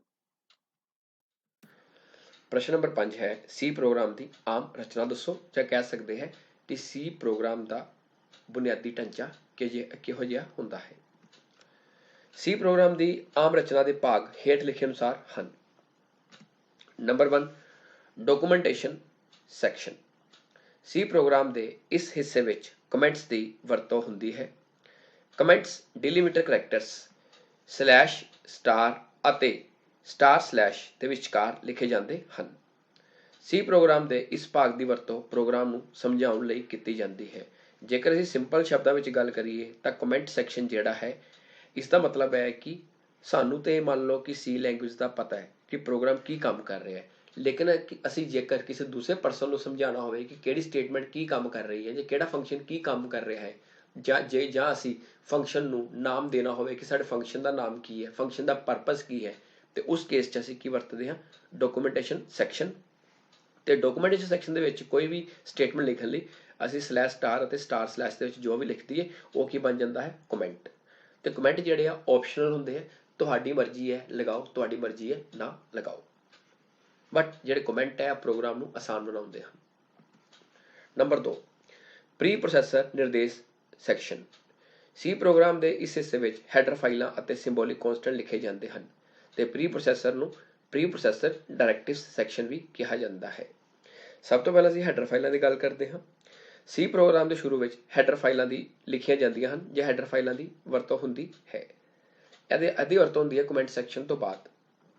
ਜਿਵੇਂ ਕਿ ਅਸੀਂ ਇੱਕ ਹੈਡਰ ਫਾਈਲ ਵਰਤਦੇ ਹਾਂ #include studio.h, ਇਹ ਇਹਦਾ ਲਿਖਣ ਦਾ ਢੰਗ ਹੈ। ਤੇ ਇਹ ਹੈਡਰ ਫਾਈਲ ਕਿਹਦੇ ਲਈ ਵਰਤੀ ਜਾਂਦੀ ਹੈ? ਸੀ ਭਾਸ਼ਾ 'ਚ ਦੋ ਇਨਪੁਟ ਆਊਟਪੁੱਟ ਫੰਕਸ਼ਨ ਹੁੰਦੇ ਨੇ, printf ਅਤੇ scanf। printf ਇੱਕ ਆਊਟਪੁੱਟ ਫੰਕਸ਼ਨ ਹੈ ਤੇ scanf ਇੱਕ ਇਨਪੁਟ ਫੰਕਸ਼ਨ ਹੈ। ਜਿਹੜਾ printf ਫੰਕਸ਼ਨ ਹੈ ਇਹ ਵੈਰੀਏਬਲ ਦੀ ਵੈਲਿਊ ਨੂੰ ਸ਼ੋਅ ਕਰਦਾ ਹੈ ਤੇ ਜਿਹੜਾ scanf ਹੈ ਇਹ ਵੈਰੀਏਬਲ ਦੀ ਵੈਲਿਊ ਨੂੰ ਇਨਪੁਟ ਕਰਦਾ ਹੈ। ਤੇ ਜੇਕਰ ਤੁਸੀਂ ਪ੍ਰੋਗਰਾਮ 'ਚ printf ਤੇ scanf ਫੰਕਸ਼ਨ ਵਰਤਣੇ ਹੈ ਤੇ ਤੁਹਾਨੂੰ ਕਿਹੜੀ ਹੈਡਰ ਫਾਈਲ ਲਗਾਉਣੀ ਪਏਗੀ? studio.h। ਤੇ ਸਟੂਡੀਓ ਦਾ ਜਿਹੜਾ ਮਤਲਬ ਹੈ ਹੁੰਦਾ standard input output header file. Second ਹੈ #include conio.h ਤੇ conio ਦਾ ਅਰਥ ਹੁੰਦਾ console input output header file. ਇਹ ਹੈਡਰ ਫਾਈਲ ਉਦੋਂ ਵਰਤੀ ਜਾਂਦੀ ਹੈ ਜੇਕਰ ਅਸੀਂ ਸੀ ਪ੍ਰੋਗਰਾਮ ਦੇ ਵਿੱਚ ਕਲੀਅਰ ਸਕਰੀਨ ਅਤੇ getch ਫੰਕਸ਼ਨ ਵਰਤਨੇ ਹੋਣ। ਅੱਗੇ ਤੁਹਾਨੂੰ ਡਿਟੇਲ ਵਿੱਚ ਪ੍ਰੋਗਰਾਮ ਦੀ ਮਦਦ ਨਾਲ ਸਮਝਾਵਾਂਗੇ ਕਿ ਹੈਡਰ ਫਾਈਲਾਂ ਕਿਵੇਂ ਵਰਤੀਆਂ ਜਾਂਦੀਆਂ ਨੇ ਤੇ ਉਹਨਾਂ ਦੇ ਫੰਕਸ਼ਨ ਕਿੱਦਾਂ ਯੂਜ਼ ਹੁੰਦੇ ਨੇ। ਦੂਸਰਾ ਦੱਸਿਆ ਸੀ ਮੈਂ ਕਿ ਪ੍ਰੀ ਪ੍ਰੋਸੈਸਰ ਨਿਰਦੇਸ਼ ਵਿੱਚ ਸਿੰਬੋਲਿਕ ਕੌਂਸਟੈਂਟ। ਇਸ ਨੂੰ ਪਰਿਭਾਸ਼ਿਤ ਕਰਨ ਲਈ #define ਡਾਇਰੈਕਟਿਵ ਦੀ ਵਰਤੋਂ ਹੁੰਦੀ ਹੈ, ਜਿੱਦਾਂ ਹੈਡਰ ਫਾਈਲ ਨੂੰ ਪਰਿਭਾਸ਼ਿਤ ਕਰਨ ਲਈ #include ਦੀ ਵਰਤੋਂ ਹੁੰਦੀ ਹੈ ਤੇ ਸਿੰਬੋਲਿਕ ਕੌਂਸਟੈਂਟ ਡਿਕਲੇਅਰ ਕਰਨ ਲਈ #define ਡਾਇਰੈਕਟਿਵ ਦੀ ਵਰਤੋਂ ਹੁੰਦੀ ਹੈ। ਜਿੱਦਾਂ ਮੰਨ ਲਓ ਅਸੀਂ ਇੱਥੇ ਲਿਖਿਆ #define ਪਾਈ 3.14, ਇਹਦਾ ਮਤਲਬ ਹੈ ਕਿ ਪਾਈ ਇੱਕ ਕੀ ਬਣ ਗਿਆ? ਸਿੰਬੋਲਿਕ ਕੌਂਸਟੈਂਟ। ਹੁਣ ਅਸੀਂ ਇਸ ਸਿੰਬੋਲਿਕ ਕੌਂਸਟੈਂਟ ਦੀ ਵੈਲਿਊ ਨੂੰ ਵਰਤ ਤੇ ਸਕਦੇ ਹਾਂ ਬਟ ਇਸ ਨੂੰ ਕੋਈ ਬਦਲ ਨਹੀਂ ਸਕਦਾ। ਮਤਲਬ ਜੇਕਰ ਤੁਸੀਂ ਇੱਕ ਅਜਿਹਾ ਕੌਂਸਟੈਂਟ ਡਿਕਲੇਅਰ ਕਰਨਾ ਹੈ ਜਿਹਨੂੰ ਯੂਜ਼ ਤੇ ਕੀਤਾ ਜਾ ਸਕੇ ਬਟ ਕੋਈ ਉਹਨੂੰ ਬਦਲ ਨਾ ਸਕੇ ਤੇ ਉਹਦੇ ਲਈ ਅਸੀਂ #define ਡਾਇਰੈਕਟਿਵ ਦੀ ਵਰਤੋਂ ਕਰਾਂਗੇ। ਨੰਬਰ 3 ਹੈ ਗਲੋਬਲ ਵੈਰੀਏਬਲ ਡੈਕਲੇਰੇਸ਼ਨ। ਉਹ ਵੈਰੀਏਬਲ ਜਿਨ੍ਹਾਂ ਨੂੰ ਮੇਨ ਫੰਕਸ਼ਨ ਜਾਂ ਕਿਸੇ ਯੂਜ਼ਰ ਡਿਫਾਈਨਡ ਫੰਕਸ਼ਨ ਦੇ ਬਾਹਰ ਡਿਕਲੇਅਰ ਕੀਤਾ ਜਾਂਦਾ ਹੈ ਉਹਨਾਂ ਨੂੰ ਗਲੋਬਲ ਵੈਰੀਏਬਲ ਕਿਹਾ ਜਾਂਦਾ ਹੈ ਅਤੇ ਉਹਨਾਂ ਦੀ ਡੈਕਲੇਰੇਸ਼ਨ ਨੂੰ ਗਲੋਬਲ ਡੈਕਲੇਰੇਸ਼ਨ ਕਿਹਾ ਜਾਂਦਾ ਹੈ। ਮਤਲਬ ਕਿ ਉਹ ਫੰਕਸ਼ਨ ਜਿਹੜੇ ਕਿਸੇ ਵੀ ਫੰਕਸ਼ਨ ਦੀ ਕਰਲੀ ਬ੍ਰੇਸਿਸ ਦੇ ਅੰਦਰ ਨਹੀਂ ਆਉਂਦੇ, ਬਾਹਰ ਡਿਕਲੇਅਰ ਕੀਤੇ ਜਾਂਦੇ ਨੇ, ਉਹਨਾਂ ਨੂੰ ਕਹਿੰਦੇ ਨੇ ਗਲੋਬਲ ਵੈਰੀਏਬਲ। ਤੁਹਾਨੂੰ ਪਹਿਲੇ ਵੀ ਦੱਸ ਚੁੱਕੇ ਹਾਂ। ਫੋਰਥ ਹੈ ਮੇਨ ਫੰਕਸ਼ਨ ਸੈਕਸ਼ਨ। ਹਰ ਇੱਕ ਸੀ ਪ੍ਰੋਗਰਾਮ ਦੀ ਸ਼ੁਰੂਆਤ ਮੇਨ ਫੰਕਸ਼ਨ ਤੋਂ ਹੁੰਦੀ ਹੈ। ਸੀ ਪ੍ਰੋਗਰਾਮ ਦੇ ਇਸ ਭਾਗ ਵਿੱਚ ਵੈਰੀਏਬਲਸ ਨੂੰ ਡਿਕਲੇਅਰ ਕੀਤਾ ਜਾਂਦਾ ਹੈ ਅਤੇ ਇਨਪੁਟ ਆਊਟਪੁੱਟ ਸਟੇਟਮੈਂਟਸ ਨੂੰ ਲਿਖਿਆ ਜਾਂਦਾ ਹੈ। ਮਤਲਬ ਕਿ ਜਿਹੜਾ ਮੇਨ ਫੰਕਸ਼ਨ ਹੈ ਇਹਦੇ ਵਿੱਚ ਅਸੀਂ ਪ੍ਰੋਗਰਾਮ ਨੂੰ ਦੋ ਹਿੱਸਿਆਂ 'ਚ ਵੰਡ ਲੈਂਦੇ ਹਾਂ। ਇੱਕ ਵਿੱਚ ਅਸੀਂ ਕੀ ਕਰਦੇ ਹਾਂ, ਜਿਹੜੇ ਵੈਰੀਏਬਲ ਜਾਂ ਕੌਂਸਟੈਂਟ ਯੂਜ਼ ਹੋਣੇ ਆ ਉਹਨਾਂ ਨੂੰ ਡਿਕਲੇਅਰ ਕਰ ਲੈਂਦੇ ਹਾਂ ਤੇ ਨਾਲ ਹੀ ਉਹਦੇ ਨੀਚੇ ਅਸੀਂ ਜਿਹੜੇ ਵੈਰੀਏਬਲ ਡਿਕਲੇਅਰ ਕੀਤੇ ਨੇ ਜਾਂ ਕੌਂਸਟੈਂਟ ਡਿਕਲੇਅਰ ਕੀਤੇ ਨੇ ਉਹਨਾਂ ਨੂੰ ਇਨਪੁਟ ਆਊਟਪੁੱਟ ਕਰਵਾਉਣ ਦਾ ਕੰਮ ਵੀ ਕਰਦੇ ਹਾਂ।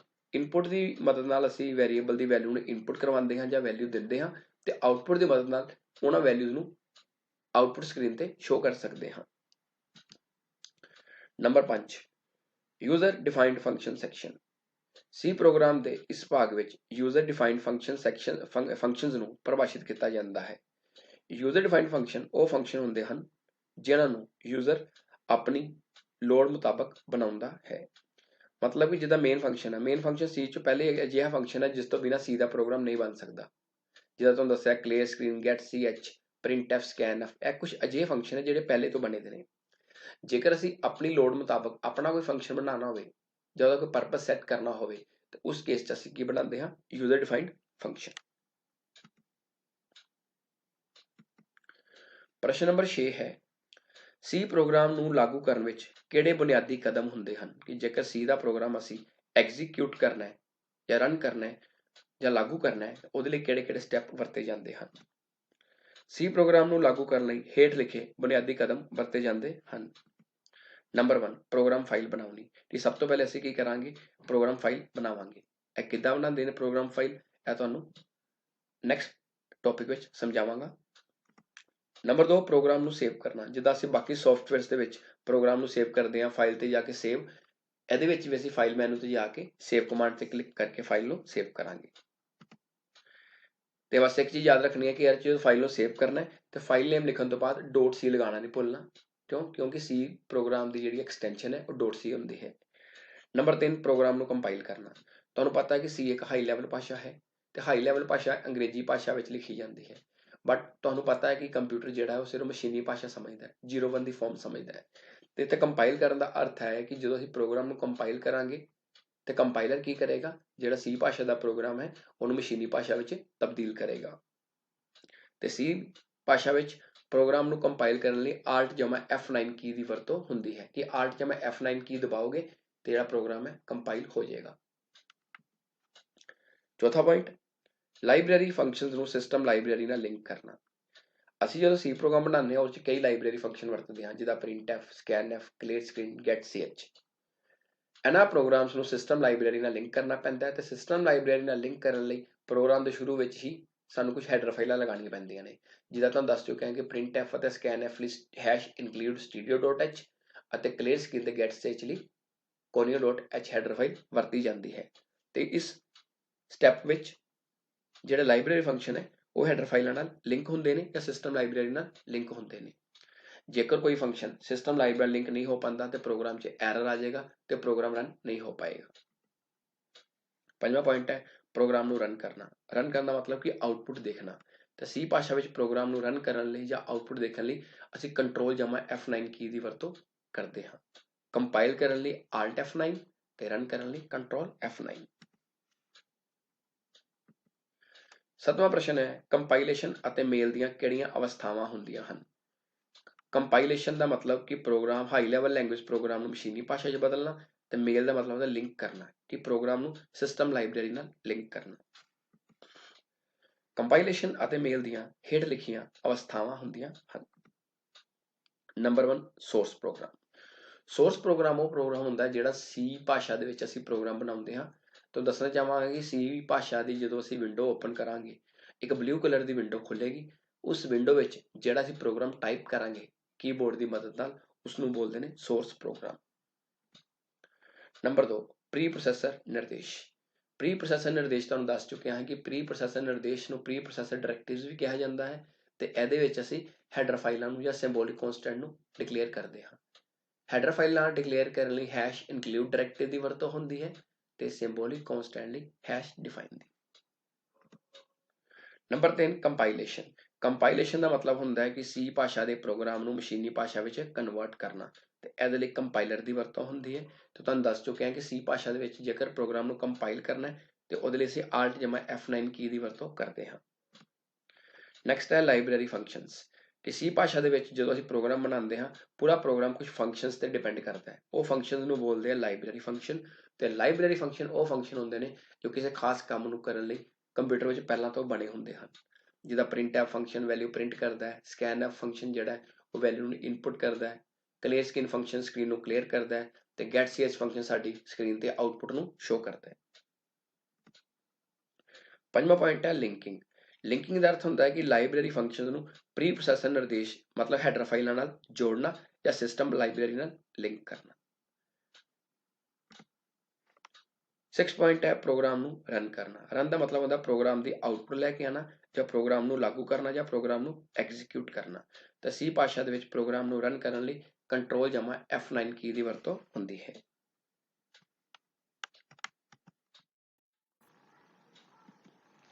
ਅੱਠਵਾਂ ਪ੍ਰਸ਼ਨ ਹੈ printf ਫੰਕਸ਼ਨ ਅਤੇ scanf ਫੰਕਸ਼ਨ ਵਿੱਚ ਕੀ ਅੰਤਰ ਹੈ। ਇੱਥੇ ਫੰਕਸ਼ਨ ਦਾ ਮਤਲਬ ਹੈ ਕਿ ਸੀ ਭਾਸ਼ਾ ਵਿੱਚ ਜਿਹਦੇ ਨਾਲ ਬ੍ਰੈਕਟ ਦੀ ਵਰਤੋਂ ਹੋਵੇ ਉਸਨੂੰ ਕੀ ਬੋਲਦੇ ਹੈ ਫੰਕਸ਼ਨ। ਇਸ ਕਰਕੇ ਇੱਥੇ ਮੈਂ ਬੋਲ ਰਿਹਾ printf ਫੰਕਸ਼ਨ ਤੇ ਇਹਨੂੰ ਬੋਲ ਰਿਹਾ scanf ਫੰਕਸ਼ਨ। ਲੈਫਟ ਸਾਈਡ ਤੇ ਮੈਂ printf ਫੰਕਸ਼ਨ ਲਿਆ ਤੇ ਰਾਈਟ ਸਾਈਡ ਤੇ scanf ਫੰਕਸ਼ਨ ਲਿਆ। ਫਸਟ ਪੁਆਇੰਟ printf ਇੱਕ ਫਾਰਮੈਟਡ ਆਊਟਪੁੱਟ ਫੰਕਸ਼ਨ ਹੈ। ਤੇ ਰਾਈਟ ਸਾਈਡ ਤੇ scanf ਇੱਕ ਫਾਰਮੈਟਡ ਇਨਪੁਟ ਫੰਕਸ਼ਨ ਹੈ। ਸੈਕੰਡ ਪੁਆਇੰਟ, printf ਫੰਕਸ਼ਨ ਦੀ ਵਰਤੋਂ ਵੈਰੀਏਬਲ ਦੀ ਕੀਮਤ ਨੂੰ ਲਿਖਣ ਲਈ ਕੀਤੀ ਜਾਂਦੀ ਹੈ। ਰਾਈਟ ਸਾਈਡ ਤੇ scanf ਫੰਕਸ਼ਨ ਦੀ ਵਰਤੋਂ ਵੈਰੀਏਬਲ ਦੀ ਕੀਮਤ ਨੂੰ ਪੜ੍ਹਨ ਲਈ ਕੀਤੀ ਜਾਂਦੀ ਹੈ। ਇੱਥੇ ਪੜ੍ਹਨ ਅਤੇ ਲਿਖਣ ਦਾ ਮਤਲਬ ਇਹ ਹੈ ਕਿ ਜਿੱਥੇ ਆਪਾਂ ਲਿਖਣ ਵਰਡ ਯੂਜ਼ ਕੀਤਾ ਇਸ ਨੂੰ ਬੋਲਦੇ ਆ ਆਊਟਪੁੱਟ। ਜਿਹੜਾ printf ਫੰਕਸ਼ਨ ਹੈ ਇਹ ਵੈਰੀਏਬਲ ਦੀ ਕੀਮਤ ਨੂੰ ਕੀ ਕਰਦਾ ਹੈ, ਪ੍ਰਿੰਟ ਕਰਦਾ ਜਾਂ ਲਿਖਦਾ ਹੈ। ਤੇ ਇੱਥੇ ਪੜ੍ਹਨ ਦਾ ਮਤਲਬ ਹੈ ਇਨਪੁੱਟ। ਜਿਹੜਾ scanf ਫੰਕਸ਼ਨ ਹੈ ਇਹ ਵੈਰੀਏਬਲ ਦੀ ਕੀਮਤ ਨੂੰ ਇਨਪੁੱਟ ਕਰਦਾ ਹੈ। Third point, printf function variable ਦੀ ਕੀਮਤ ਨੂੰ ਮੋਨੀਟਰ ਤੇ ਪ੍ਰਿੰਟ ਕਰਦਾ ਹੈ। ਮਤਲਬ ਜਿਹੜੇ ਵੀ ਵੈਰੀਏਬਲ ਦੀ ਵੈਲਿਊ ਪੜੋਗੇ ਉਸ ਨੂੰ ਸਕਰੀਨ ਤੇ ਪ੍ਰਿੰਟ ਕਰਦਾ ਹੈ, ਮੋਨੀਟਰ ਤੇ ਪ੍ਰਿੰਟ ਕਰਦਾ ਹੈ। ਰਾਈਟ ਸਾਈਡ ਤੇ ਇਹ ਫੰਕਸ਼ਨ ਵੈਰੀਏਬਲ ਦੀ ਕੀਮਤ ਨੂੰ ਕੀਬੋਰਡ ਤੋਂ ਪੜ੍ਹਦਾ ਹੈ। ਮਤਲਬ ਕਿ ਕਿਸੇ ਵੈਰੀਏਬਲ ਨੂੰ ਵੈਲਿਊ ਦੇਣੀ ਹੈ, ਕੀਮਤ ਦੇਣੀ ਹੈ, ਤੇ ਉਹਦੇ ਲਈ scanf ਫੰਕਸ਼ਨ ਯੂਜ਼ ਕਰਾਂਗੇ ਤੇ ਜੋ ਵੀ ਕੀਬੋਰਡ ਤੋਂ ਵੈਲਿਊ ਅਸੀਂ ਐਂਟਰ ਕਰਾਂਗੇ ਉਹ ਵੈਰੀਏਬਲ ਦੇ ਅੰਦਰ ਸਟੋਰ ਹੋ ਜਾਏਗੀ। ਫੋਰਥ ਪੁਆਇੰਟ, ਇਸ ਫੰਕਸ਼ਨ ਵਿੱਚ ਐਮਪਰਸੈਂਟ ਦੀ ਵਰਤੋਂ ਨਹੀਂ ਹੁੰਦੀ। ਇਹ ਜਿਹੜਾ ਐਂਡ ਦਾ ਸਿੰਬਲ ਹੈ ਇਸ ਨੂੰ ਸੀ ਭਾਸ਼ਾ 'ਚ ਬੋਲਦੇ ਹੈ ਐਮਪਰਸੈਂਟ। ਤੇ ਰਾਈਟ ਸਾਈਡ ਤੇ ਇਸ ਫੰਕਸ਼ਨ ਵਿੱਚ ਐਮਪਰਸੈਂਟ ਦੀ ਵਰਤੋਂ ਹੁੰਦੀ ਹੈ। ਮਤਲਬ ਕਿ printf ਫੰਕਸ਼ਨ ਦੇ ਵਿੱਚ ਐਮਪਰਸੈਂਟ ਦੀ ਵਰਤੋਂ ਨਹੀਂ ਹੁੰਦੀ ਤੇ scanf ਦੇ ਵਿੱਚ ਐਮਪਰਸੈਂਟ ਦੀ ਵਰਤੋਂ ਹੁੰਦੀ ਹੈ। ਜਿਹੜਾ ਐਮਪਰਸੈਂਟ ਹੈ ਬਾਰੇ ਦੱਸਣਾ ਚਾਹਾਂਗਾ, ਇਸ ਨੂੰ ਬੋਲਦੇ ਆ ਐਡਰੈਸ। ਕਿ ਜੇਕਰ ਕਿਸੇ ਵੈਰੀਏਬਲ ਨੂੰ ਮੈਮਰੀ ਵਿੱਚ ਐਡਰੈਸ ਦੇਣਾ ਤੇ ਉਹਦੇ ਲਈ ਅਸੀਂ ਐਮਪਰਸੈਂਟ ਦੀ ਵਰਤੋਂ ਕਰਦੇ ਹਾਂ। ਫਿਫਥ ਪੁਆਇੰਟ ਹੈ ਸਿੰਟੈਕਸ। ਸਿੰਟੈਕਸ ਕੀ, ਇਹਦਾ ਫਾਰਮੂਲਾ ਕੀ ਹੁੰਦਾ ਲਿਖਣ ਦਾ। printf 'ਚ ਸਭ ਤੋਂ ਪਹਿਲੇ ਅਸੀਂ printf ਲਿਖਦੇ ਹਾਂ, ਫਿਰ ਬ੍ਰੈਕਟ ਸਟਾਰਟ ਕਰਦੇ ਹਾਂ, ਫਿਰ ਡਬਲ ਕੋਮਿਆਂ ਦੇ ਵਿੱਚ ਕੰਟਰੋਲ ਸਟ੍ਰਿੰਗ ਆਉਂਦੀ ਹੈ। ਕੰਟਰੋਲ ਸਟ੍ਰਿੰਗ ਦਾ ਮਤਲਬ ਹੁੰਦਾ ਹੈ ਕਿ ਸੀ ਭਾਸ਼ਾ ਦੇ ਵਿੱਚ ਤੁਸੀਂ ਜਿਹੜਾ ਵੈਰੀਏਬਲ ਯੂਜ਼ ਕਰ ਰਹੇ ਹੋ, ਜਿੱਦਾਂ ਵੈਰੀਏਬਲ ਸਾਡੇ ਕੋਲ ਤਿੰਨ ਤਰ੍ਹਾਂ ਦੇ ਹੁੰਦੇ ਨੇ, ਇੰਟੀਜਰ, ਫਲੋਟ ਤੇ ਕਰੈਕਟਰ। ਇੰਟੀਜਰ ਦਾ ਮਤਲਬ ਹੁੰਦਾ ਹੈ ਜਿਹਦੇ ਵਿੱਚ ਡੈਸੀਮਲ ਪੁਆਇੰਟ ਨਹੀਂ ਆਉਂਦਾ, ਤੇ ਜਿਹੜਾ ਇੰਟੀਜਰ ਹੈਗਾ ਉਹਦੀ ਕੰਟਰੋਲ ਸਟ੍ਰਿੰਗ ਹੁੰਦੀ ਹੈ %d। ਇੱਕ ਹੁੰਦਾ ਫਲੋਟ। ਫਲੋਟ ਵੈਰੀਏਬਲ ਹੁੰਦਾ ਹੈ ਜਿਹਦੇ ਵਿੱਚ ਡੈਸੀਮਲ ਪੁਆਇੰਟ ਆਉਂਦਾ ਹੈ, ਉਸਦੀ ਕੰਟਰੋਲ ਸਟ੍ਰਿੰਗ ਹੁੰਦੀ ਹੈ %f। ਇਸ ਤੋਂ ਇਲਾਵਾ ਇੱਕ ਆਉਂਦਾ ਕਰੈਕਟਰ। ਕਰੈਕਟਰ ਕਿ ਸਿੰਗਲ ਕੋਮਿਆਂ ਵਿੱਚ ਕੋਈ ਸਟੋਰ ਕਰਨਾ, ਤੇ ਉਸਦੀ ਕੰਟਰੋਲ ਸਟ੍ਰਿੰਗ ਹੁੰਦੀ ਹੈ %c। ਮਤਲਬ ਕਿ ਕੰਟਰੋਲ ਸਟ੍ਰਿੰਗ ਦਾ ਮਤਲਬ %d ਹੁੰਦਾ ਇੰਟੀਜਰ ਲਈ, %f ਹੁੰਦਾ ਫਲੋਟ ਲਈ, ਤੇ %c ਹੁੰਦਾ ਕਰੈਕਟਰ ਲਈ। ਤੇ ਅੱਗੇ ਜਿਹੜੇ ਤੁਸੀਂ ਵੈਰੀਏਬਲ ਲੈਣੇ ਆ, ਵੈਰੀਏਬਲ ਮਤਲਬ ABC, XYZ ਜੋ ਮਰਜ਼ੀ ਲੈ ਸਕਦੇ ਹੋ, ਤੇ ਉਹਨਾਂ ਨੂੰ ਇਹ ਪ੍ਰਿੰਟ ਕਰ ਦੇਵੇਗਾ। ਤੇ ਰਾਈਟ ਸਾਈਡ ਤੇ scanf, ਉਸੇ ਤਰ੍ਹਾਂ ਡਬਲ ਕੋਮਿਆਂ 'ਚ control string. Control string integer ਲਈ ਤੁਹਾਨੂੰ ਦੱਸਿਆ %d ਹੈ, ਫਲੋਟ ਲਈ %f ਹੈ, ਤੇ ਕਰੈਕਟਰ ਲਈ %c ਹੈ। ਹੁਣ ਇੱਥੇ ਮੈਂ ਕੀ ਕੀਤਾ ਹੈ, ਨਾਲ ਐਮਪਰਸੈਂਟ ਲਗਾਇਆ ਹੈ। ਐਮਪਰਸੈਂਟ ਵੈਰੀਏਬਲ 1, ਐਮਪਰਸੈਂਟ ਵੈਰੀਏਬਲ 2। ਮਤਲਬ ਜਿਹੜੇ ਵੈਰੀਏਬਲਸ ਨੂੰ ਅਸੀਂ ਇਨਪੁਟ ਕਰਨਾ ਉਹਨਾਂ ਦੇ ਨਾਲ ਕੀ ਲੱਗਣਾ, ਐਮਪਰਸੈਂਟ। ਤੇ ਐਮਪਰਸੈਂਟ ਦੇ ਨਾਲ ਕੀ ਹੋਏਗਾ ਕਿ ਜਿਹੜਾ ਵੈਰੀਏਬਲ ਹੈ ਉਸਨੂੰ ਵੈਰੀਏਬਲ ਨੂੰ ਮੈਮਰੀ ਵਿੱਚ ਸਪੇਸ ਮਿਲੇਗੀ। ਤੇ ਇੱਕ ਚੀਜ਼ ਹੋਰ ਯਾਦ ਰੱਖਣੀ ਹੈ, ਇੱਕ ਸਾਡੇ ਕੋਲ ਸਟ੍ਰਿੰਗ ਟਾਈਪ ਦਾ ਵੈਰੀਏਬਲ ਹੁੰਦਾ ਹੈ। ਸਟ੍ਰਿੰਗ ਟਾਈਪ ਵੈਰੀਏਬਲ ਉਹ ਹੁੰਦੇ ਆ ਜਿਹੜੇ ਡਬਲ ਕੋਮਿਆਂ 'ਚ ਸਟੋਰ ਹੁੰਦੇ ਨੇ, ਜਿੱਦਾਂ ਸਾਡਾ ਨੇਮ, ਫਾਦਰ ਨੇਮ, ਸਿਟੀ ਵਗੈਰਾ। ਉਹਦੇ ਨਾਲ ਐਮਪਰਸੈਂਟ ਦੀ ਵਰਤੋਂ ਨਹੀਂ ਹੁੰਦੀ। ਐਮਪਰਸੈਂਟ ਇੰਟੀਜਰ ਦੇ ਨਾਲ ਵੀ ਆਉਂਦਾ ਹੈ, ਫਲੋਟ ਨਾਲ ਵੀ ਆਉਂਦਾ ਹੈ, ਕਰੈਕਟਰ ਨਾਲ ਵੀ ਆਉਂਦਾ ਹੈ, ਬਟ ਸਟ੍ਰਿੰਗ ਦੇ ਨਾਲ ਐਮਪਰਸੈਂਟ ਦੀ ਵਰਤੋਂ ਨਹੀਂ ਹੋਵੇਗੀ। ਅੱਗੇ ਤੁਹਾਨੂੰ ਜਦੋਂ ਪ੍ਰੋਗਰਾਮ ਕਰਾਵਾਂਗੇ ਉਦੋਂ ਚੰਗੀ ਤਰ੍ਹਾਂ ਕਲੀਅਰ ਹੋ ਜਾਵੇਗਾ। 9ਵਾਂ ਪ੍ਰਸ਼ਨ ਹੈ, printf ਫੰਕਸ਼ਨ ਅਤੇ scanf ਫੰਕਸ਼ਨ ਨੂੰ ਇਨਪੁਟ ਆਊਟਪੁੱਟ ਫੰਕਸ਼ਨ ਕਿਉਂ ਕਿਹਾ ਜਾਂਦਾ ਹੈ। ਸਭ ਤੋਂ ਪਹਿਲਾਂ ਗੱਲ ਕਰਦੇ ਹਾਂ printf ਫੰਕਸ਼ਨ ਦੀ। printf ਫੰਕਸ਼ਨ ਇੱਕ ਫਾਰਮੈਟਡ ਆਊਟਪੁੱਟ ਫੰਕਸ਼ਨ ਹੈ। ਇਸ ਨੂੰ ਆਊਟਪੁੱਟ ਫੰਕਸ਼ਨ ਇਸ ਲਈ ਕਿਹਾ ਜਾਂਦਾ ਹੈ ਕਿਉਂਕਿ ਇਸ ਦੀ ਵਰਤੋਂ ਵੈਰੀਏਬਲ ਦੀ ਕੀਮਤ ਨੂੰ ਲਿਖਣ ਲਈ ਕੀਤੀ ਜਾਂਦੀ ਹੈ ਜਾਂ ਸਕਰੀਨ ਤੇ ਪ੍ਰਿੰਟ ਕਰਨ ਲਈ ਕੀਤੀ ਜਾਂਦੀ ਹੈ। ਇਹ ਫੰਕਸ਼ਨ ਵੈਰੀਏਬਲ ਦੀ ਕੀਮਤ ਨੂੰ ਮੋਨੀਟਰ ਤੇ ਪ੍ਰਿੰਟ ਕਰਦਾ ਹੈ। ਮਤਲਬ ਜਿਹੜੀ ਵੈਲਿਊ ਅਸੀਂ printf ਵੈਰੀਏਬਲ 'ਚ ਲਿਖਾਂਗੇ ਉਹ ਕੀ ਹੋਏਗਾ, ਸਾਡੀ ਜਿਹੜੀ ਕੰਪਿਊਟਰ ਸਕਰੀਨ ਹੈ, ਮੋਨੀਟਰ ਹੈ, ਉੱਥੇ ਪ੍ਰਿੰਟ ਹੋਵੇਗੀ। ਨੈਕਸਟ ਹੈ scanf। scanf ਫੰਕਸ਼ਨ ਇੱਕ ਫਾਰਮੈਟਡ ਇਨਪੁਟ ਫੰਕਸ਼ਨ ਹੈ। ਜੇ printf ਆਊਟਪੁੱਟ ਅਤੇ ਇਹ ਕੀ ਹੈ, ਇਨਪੁਟ।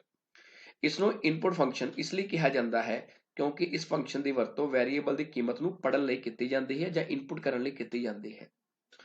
ਇਹ ਫੰਕਸ਼ਨ ਵੈਰੀਏਬਲ ਦੀ ਕੀਮਤ ਨੂੰ ਕੀਬੋਰਡ ਤੋਂ ਪੜ੍ਹਦਾ ਹੈ। ਮਤਲਬ ਕਿ ਅਸੀਂ ਕੀਬੋਰਡ ਤੋਂ ਜੋ ਵੀ ਐਂਟਰ ਕਰਾਂਗੇ ਉਹ ਕਿੱਥੇ ਸਟੋਰ ਹੋਏਗਾ, ਵੈਰੀਏਬਲ 'ਚ। ਤੇ ਜੇ ਜਿਹੜੀ ਵੈਰੀਏਬਲ ਦੀ ਵੈਲਿਊ ਸਟੋਰ ਕੀਤੀ ਹੈ, ਜੇਕਰ ਉਹਨੂੰ ਆਪਾਂ ਸ਼ੋ ਕਰਨਾ ਚਾਹੁੰਦੇ ਹਾਂ, ਡਿਸਪਲੇ ਕਰਨਾ ਚਾਹੁੰਦੇ ਹਾਂ, ਤੇ ਉਹਦੇ ਲਈ ਕਿਹੜਾ ਫੰਕਸ਼ਨ ਵਰਤਾਂਗੇ, printf।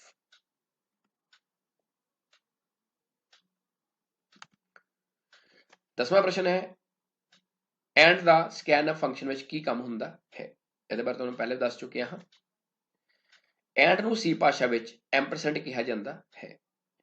ਇਹ ਇੱਕ ਪੁਆਇੰਟਰ ਆਪਰੇਟਰ ਹੈ। ਇਸ ਦੀ ਵਰਤੋਂ ਵੈਰੀਏਬਲ ਨੂੰ ਮੈਮਰੀ ਵਿੱਚ ਐਡਰੈਸ ਦੇਣ ਲਈ ਕੀਤੀ ਜਾਂਦੀ ਹੈ। ਤੁਹਾਨੂੰ ਪਹਿਲੇ ਵੀ ਦੱਸ ਚੁੱਕਿਆ ਕਿ ਜਿਹੜਾ ਐਮਪਰਸੈਂਟ ਹੈ ਇਹ scanf ਫੰਕਸ਼ਨ 'ਚ ਵਰਤਿਆ ਜਾਂਦਾ ਹੈ। ਪਿੱਛੇ ਤੁਹਾਨੂੰ ਦੱਸਿਆ ਸਿੰਟੈਕਸ ਦੇ ਵਿੱਚ। ਤੇ ਇਹ ਕੀ ਕਰਦਾ ਹੈ ਕਿ ਜਿਹੜਾ ਵੀ ਤੁਸੀਂ ਵੇਰੀਏਬਲ ਲਿਆ ਉਸ ਨੂੰ ਮੈਮਰੀ ਵਿੱਚ ਐਡਰੈਸ ਦਿੰਦਾ ਹੈ। ਜੇਕਰ ਅਸੀਂ ਸਕੈਨਫ ਫੰਕਸ਼ਨ ਵਿੱਚ ਐਮਪਰਸੈਂਟ ਦੀ ਵਰਤੋਂ ਨਹੀਂ ਕਰਦੇ ਤਾਂ ਕੰਪਾਈਲਰ ਵੇਰੀਏਬਲ ਦੀ ਕੀਮਤ ਨੂੰ ਪੜ੍ਹ ਨਹੀਂ ਸਕੇਗਾ ਅਤੇ ਪ੍ਰੋਗਰਾਮ ਦੀ ਆਉਟਪੁੱਟ ਗਲਤ ਆਵੇਗੀ। ਮਤਲਬ ਵੀ ਜੇਕਰ ਅਸੀਂ ਪ੍ਰੋਗਰਾਮ ਬਣਾਇਆ ਸਕੈਨਫ ਦੇ ਵਿੱਚ ਐਮਪਰਸੈਂਟ ਲਗਾਉਂਦੇ ਹਾਂ ਤੇ ਪ੍ਰੋਗਰਾਮ ਸਹੀ ਚੱਲੇਗਾ। ਜੇਕਰ ਅਸੀਂ ਐਮਪਰਸੈਂਟ ਨਹੀਂ ਲਗਾਉਂਦੇ ਪ੍ਰੋਗਰਾਮ ਤਾਂ ਰਨ ਹੋ ਜਾਏਗਾ, ਬਟ ਜਦੋਂ ਪ੍ਰੋਗਰਾਮ ਦਾ ਰਿਜ਼ਲਟ ਆਏਗਾ, ਨਤੀਜਾ ਆਵੇਗਾ, ਉਹ ਗਲਤ ਆਵੇਗਾ। ਕਿਉਂ?